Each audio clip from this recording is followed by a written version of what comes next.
One of the most formidable and longest produced light aircraft ever made, the Beechcraft Baron first entered sales way back in 1961, but throughout the decades has evolved to suit the ever-changing market for general aviation, taking on many important roles and becoming a staple of air travel while continuing to maintain its original iconic looks. The story of the Baron begins with its two predecessors, the original Beechcraft 35 Bonanza of 1945 and the Beechcraft 95 Travel Air of 1956, the Bonanza being a six-seater, single-engined light utility aircraft built to do battle with the Cessna 190 and 195 business liner, as the aviation market expanded following World War II, the Bonanza and Cessna 190 being built to appeal to the premium end of the general aviation market, as more of an emphasis was placed on internal refinement and comfort for the discerning customer, essentially an early generation of private aerial transport for use by the world's most influential corporations and businessmen. The result was a massive success for Beechcraft, as the Bonanza saw units being sold across the globe, despite a commonly held belief that, due to its V-tail design, the aircraft was prone to crashing when placed into the hands of pilots, usually wealthy clients, who had excessive confidence in their flying abilities, leading to a number of fatal crashes and mid-flight breakups. But regardless of this somewhat unfair reputation, the aircraft sold in strong numbers and remains in production to this day as the longest ever continuous model run, with over 17,000 units built. In the early 1950s, though, a new trend for general aviation emerged in the form of twin-prop personal aircraft, which bridged the gap between lower-end single-engine models like the Bonanza and larger twin-engined aircraft, which essentially filled the role of small regional airliners, as was the case with the larger Model 50 Twin Bonanza, a twin-prop model launched in 1949 which, while sharing the Bonanza name, was a much larger and heavier aircraft that carried over few features from the single-engine original, this model going on to form the basis of the later Queen Air of 1958 and the King Air of 1964. The trend for two-engine personal aircraft came about with the launch of the Piper PA-23 Apache in 1952 and the Cessna 310 in 1953, both these aircraft introducing twin-prop power in order to improve flying performance and range over the archaic single-engine models of the post-war era, replacing the aged Cessna 190 and 195 by 1954, Beechcraft responding by taking the basic underpinnings of the Bonanza and fitting it with the vertical stabilizer and strengthened landing gear systems and structure from the recently released T-34 Mentor military trainer, while two Lycoming IO360B1B air-cooled flat-four piston engines, producing 180 horsepower each, were mounted to the wings, which were supported by the wing spar from the Model 50 Twins Bonanza. The resultant aircraft was the Beechcraft Model 95 Travel Air, which undertook its first flight in August 1956, and was capable, at 75% power, to fly at 200 miles an hour when cruising at 7,500 feet, the name Travel Air being a last-minute decision, as the original intention, as reflected in early marketing, was to continue the B-letter naming convention by having the aircraft christened the Beechcraft Badger. But just prior to the first flight, the United States Air Force notified Beechcraft that the name Badger had been allocated by NATO as the reporting term for the Soviet Union's Tupolev Tu-16 heavy strategic bomber, and thus to avoid confusion, the name Travel Air, derived from Beechcraft's predecessor firm, the Travel Air Manufacturing Company of Wichita, Kansas, was adopted instead. Entering sales in 1958, the Travel Air was priced competitively to match the Cessna 310 and Piper Apache, being sold for $49,500 or $481,500 in 2022, which fell below the Cessna's $59,950 price tag, but was higher than the Piper's $35,990 retail price. This marketing strategy, unfortunately, not working in favor of the Travel Air, as it was released over 4 years after the Cessna and 5 years after the Piper, while the airframe was generally smaller and thus could only carry 4 passengers and 1 crew member against the Piper's larger 5-passenger capacity, with performance also being underwhelming against its rivals, with a range of only 1,017 miles and a top speed of 210 miles an hour. The Piper Apache capable of a 1,519-mile range and 215-mile-an-hour top speed, and the Cessna 310 boasting a 1,000-mile range but a 220-mile-an-hour top speed. Although the Travel Air proved to be a disappointment in terms of sales, it was able to redeem itself in that it was a stepped progression for Beechcraft's designers when creating a dedicated twin-engine variant of the Bonanza, a new model being developed from late 1959, which replaced the Travel Air's tail with that of the Beechcraft Debonair, essentially a Bonanza with a conventional fin and tail plane, while the engine nacelles were streamlined and the Travel Air's flat-4 power plants were replaced by Continental IO 470L air-cooled 6-cylinder horizontally opposed engines producing 260 horsepower each, the choice of these power units being in direct response to the 250 horsepower examples that were introduced on the upgraded Piper Aztec from 1960, while the Cessna 310 had adopted new engines producing 260 horsepower.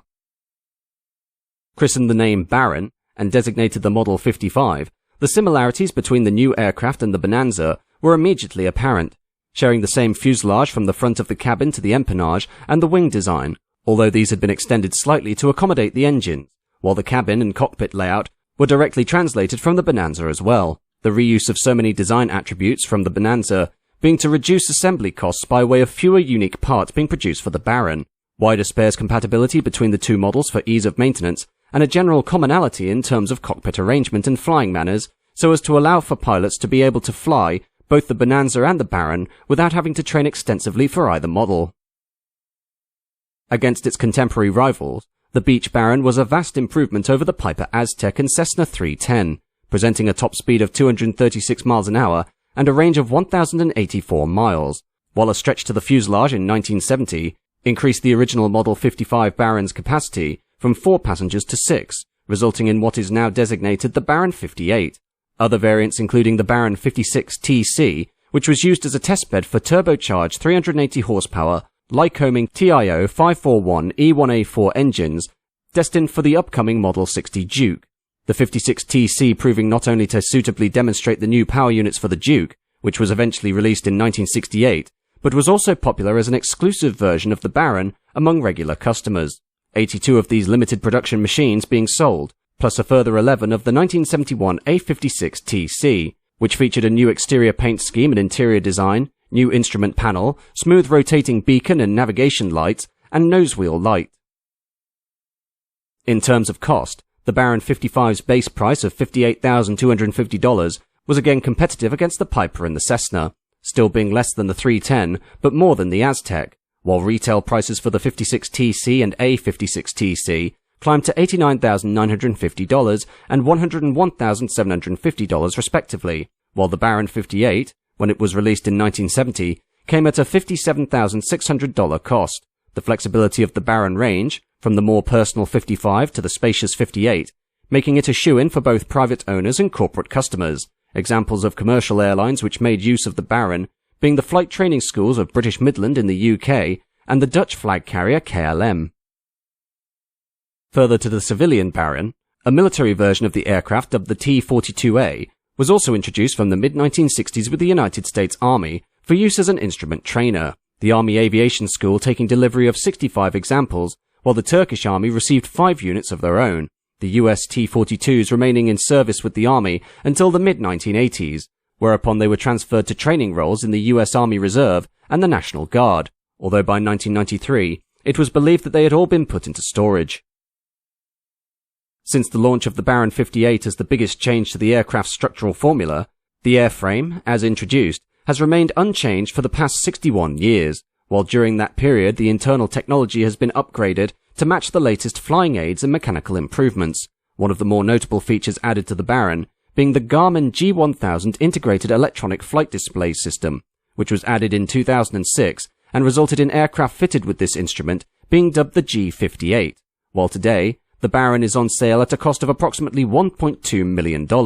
this price reflecting the handcrafted construction process and refinement of the model and the support teams that keep these aircraft flying, but in no way dampening the potential sales margin of the aircraft, as for the 2008 to 2009 fiscal year, at the height of the global credit crunch, the Baron was sold out for that period, and has remained a healthy seller in the general aviation market ever since. In terms of accidents, the Beech Baron, across all models, has suffered 345 known incidents, resulting in 401 deaths, the first crash and fatal incident of the type occurring on January 22, 1972, when Baron 58, November 9328 Quebec, working for Qatar Flying, crashed near Las Cruces, New Mexico, while under the control of a student pilot, killing all 5 occupants aboard the aircraft.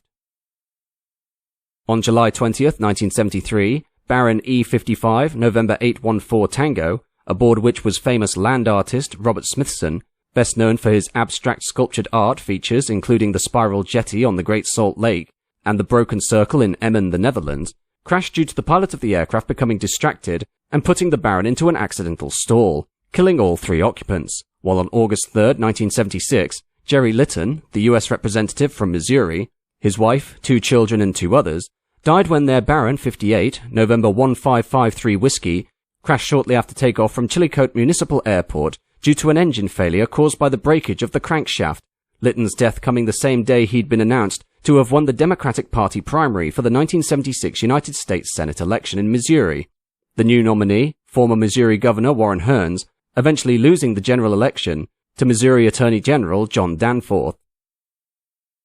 Perhaps the most notable incident involving a Beech Baron was the Connellan air disaster of January 5, 1977, when 23-year-old Colin Richard Foreman, a British man working as a pilot for the Alice Springs-based Connellan Airways, deliberately crashed Baron 58, Victor Hotel Echo November Alpha, into the company headquarters as part of a suicide attack conducted in revenge against his former employer, who had fired him after he was discovered to have lied about a previous conviction for forging a Qantas airline ticket, Foreman having struggled to adjust to his new life in Australia and suffered from severe mental health issues, which led to him stealing the Baron from Wyndham Airport and slamming it into the Connellan complex at Alice Springs Airport, killing himself and 4 others, including his former manager, as well as injuring a further 4 Connellan employees. The worst incident involving a Baron took place on January 18, 1996, when Baron 58, Papa Kilo Alpha Bravo Echo, climbing away on a training flight from Bandung, West Java, suffered problems with its starboard engine and attempted to return to the field, only for it to rapidly lose altitude and crash into a busy shopping street in the center of Bandung, resulting in the deaths of all 4 aboard the aircraft and 16 people on the ground. The latest incident involving the Beech Baron took place on February 16, 2022, when Baron 58, November 58 Lima Foxtrot, climbing out of Davidson County Airport in North Carolina, fell from the sky and smashed into the side of an articulated truck on the adjacent Interstate 85, killing the pilot and injuring the driver and passenger of the lorry when it was overturned by the impact, witnesses reporting to have seen white smoke emanating from the aircraft's right engine as it left the runway, before losing altitude and dropping out of sight. For the future, the Baron is set to remain in its current position at the top of piston-powered twin-prop general aviation, Beechcraft determined to keep the design faithful to its original concept in order to market it as essentially an entry-level utility aircraft, introducing potential buyers, especially corporate customers, to the type before moving up to purchase the larger King Air, the Baron intending to keep turbocharging and pressurization out of the equation in order to ensure it doesn't cause internal competition within Beechcraft's product range. Overall, the Beechcraft Baron represents a superbly practical and sturdy machine which marries the performance and capacity of rugged bush aircraft with the internal refinement of small corporate and regional airliners, its winning looks of the late 1950s and early 1960s continuing to belie an aircraft that has been rebuilt and improved underneath the skin time and again to meet the needs of modern general aviation.